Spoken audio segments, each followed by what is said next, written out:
BBA, BCA, BCom computer కోర్సులో 100% placement లభించే ఏకైక డిగ్రీ కాలేజ్ కూకట్పల్లిలోని I3 డిగ్రీ కాలేజ్ 8367215215. రోజు గవర్నర్ గారి ప్రసంగంలో బడ్జెట్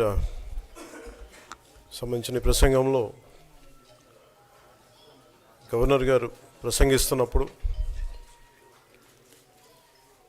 గత ప్రభుత్వంలో ఉన్న నాయకులు వారి సభ్యులు చాలా హుందాగా గవర్నర్ గారు ప్రభుత్వం తరపున ఆయన సందేశాన్ని తీసుకెళ్తున్నప్పుడు వారు చేసింది ఏమాత్రం సబబుగా లేదు. గవర్నర్ గారు గత నెల రోజులుగా ఆయన ఆరోగ్య పరిస్థితి బాగా లేకపోయినా కానీ కంటిన్యూస్గా తీవ్ర జ్వరంతో బాధపడుతున్నప్పటికీ కూడా ఆయన ప్రత్యేకించి వచ్చి ఆయన ఈ రోజుని చాలా ఘనంగా చాలా బలంగా ఈ మెసేజ్ని ఇచ్చినందుకు ముందుగా గవర్నర్ గారికి మా ప్రత్యేక ధన్యవాదాలు. గవర్నర్ గారి ప్రసంగంలో వైసీపీ అగ్రనాయకత్వం కానీ సీనియర్ నాయకులు కానీ వారి ఎమ్మెల్సీ సభ్యులు కానీ గవర్నర్ గారి ప్రసంగం పత్రులు చించేయడం కానీ లేదంటే వారు ప్రత్యేకించి డిమాండ్ మాకు ప్రతిపక్ష హోదా ఇవ్వాలి అనేది చాలా బలంగా మాట్లాడుతూ వచ్చారు. ఇది అడిగితే వచ్చేది కాదు, అది ప్రజలు ఇస్తేనే వస్తుంది. బేసిక్గా ఒకటి హయ్యెస్ట్ మెజారిటీ ఎవరికి ఉంది వాళ్ళు ప్రభుత్వం ఫామ్ చేస్తారు, వాళ్ళకంటే నెక్స్ట్ స్టేజ్ ఎవరికి ఉంటే వాళ్ళకి ప్రతిపక్ష హోదా ఇస్తారు. అంతేగాని గతంలో మేము ప్రభుత్వాన్ని పరిపాలించాం కాబట్టి మా ప్రతిపక్ష హోదా ఎవరికి ఇవ్వరు. కనీసం జనసేన కంటే కూడా ఒక సీట్ ఎక్కువ ఇచ్చినా కానీ వాళ్ళకి ప్రతిపక్ష హోదా దక్కేది.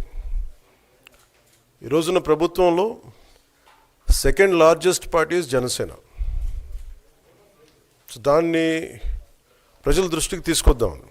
వైసీపీ నాయకులు వాళ్ళు చేస్తుంది ఏంటంటే మాకు ప్రతిపక్ష హోదా ఇస్తే తప్ప మేము అసెంబ్లీలో అడుగు పెట్టాం లేదంటే ప్రసంగాలను అడ్డుకుంటాం అని ఇది సరైన మెసేజ్ బయటికి వెళ్దాం.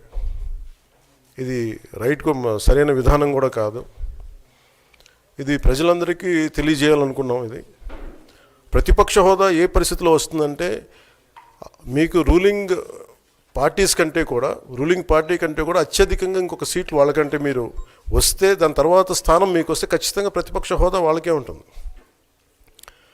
21 సీట్లు ఉన్న జనసేన 11 సీట్లు ఉన్న వైసీపీకి ప్రతిపక్ష హోదా ఎలా వస్తుంది? మేము వస్తే తప్ప మేము అసెంబ్లీకి రాము, ఇలా గవర్నర్ ప్రసంగాలను అడ్డుకుంటాం అనేది ఇది సరైనది కాదు. ఇది ప్రజలందరికీ కూడా తెలియచేస్తున్నాం ఈ సందర్భంలో. అందుకని ఇది భవిష్యత్తులో కూడా మేము కోరుకునేది వైసీపీ నాయకుల్ని మీకు ప్రతిపక్ష హోదా ఇవ్వకపోయినా ప్రజలు మీకు 11 సీట్లు ఇచ్చారు, దాన్ని గౌరవించి మీరు అసెంబ్లీకి రండి. మీ స్థాయికి తగ్గట్టుగా మీకు మీకు ఎన్ని ప్రశ్నలు అడగాలో దాన్ని తగ్గట్టుగా ఇస్తారు మీకు. ఇవన్నీ దాటి మన స్పీకర్ గారు కూడా చాలా గౌరవంగా వాళ్ళు 11 సీట్లు వచ్చినప్పటికీ కూడా చాలా గౌరవంతో ఇంతకాలం వాళ్ళకి ఇస్తూ వచ్చారు. ప్రశ్నోత్తరాల సమయంలో కూడా ఆయనకి ఇచ్చారు. గతంలో కూడా ఇవన్నీ ఆయన రావడానికి కూడా ఆయన ఎలా రావాలి ఏం చేయాలి దానికి కూడా చాలా ఏమాత్రం ఇబ్బంది పెట్టకుండా గతంలో కూడా చేశారు. ఫస్ట్ మీరు మనకి గవర్నమెంట్ ఫామ్ అయిన తర్వాత కూడా వీటిని దృష్టిలో పెట్టుకొని వైసీపీ కొంచెం హుందాగా వ్యవహరించాల్సిన అవసరం ఉంది. వైసీపీ నాయకులకు కూడా మీకు బాధ్యత ఉంది. గవర్నర్ గారి ప్రసంగాన్ని మీరు ఆ విధంగా మీరు ప్రశాంతంగా విని దాన్ని వచ్చే జరుగుతున్న సమావేశాల్లో మీరు దాని మీద లోటుపాట్లు మీరు చెప్తే బాగుంటుంది తప్ప ఇలా కూర్చోబెట్టి అరుపులు కేకలు ఇది సమంజసంగా లేదు. అంటే అర్ధాంతరంగా ప్రతిదానికి అసెంబ్లీలోకి రాగానే గొడవ పెట్టుకోవాలి, దేన్నైనా విభేదించాలనేది ఇది చాలా లో లెవెల్ ఆలోచన విధానం, లో లెవెల్ స్ట్రాటజీ. అది ప్లీజ్ మీరు అప్గ్రేడ్ అవ్వండి, మీరు అప్లిఫ్ట్ చేసుకొని మీరు కూర్చోబెట్టి డెమోక్రటిక్ ప్రాసెస్కి గౌరవం ఇవ్వండి. మనస్ఫూర్తిగా వైసీపీ నాయకులకి ఇది నా విన్నపం, నా విజ్ఞాపన. This what I would like to say. And నిజంగా కావాలి అంటే మీరు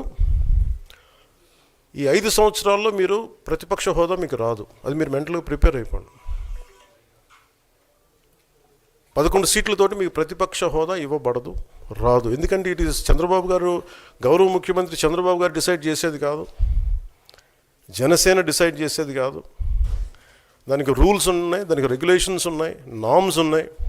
సుమన్ టీవీలో మీ పర్సనల్ అండ్ బిజినెస్ ప్రమోషన్స్ కోసం కింది నెంబర్కి కాంటాక్ట్ చేయండి.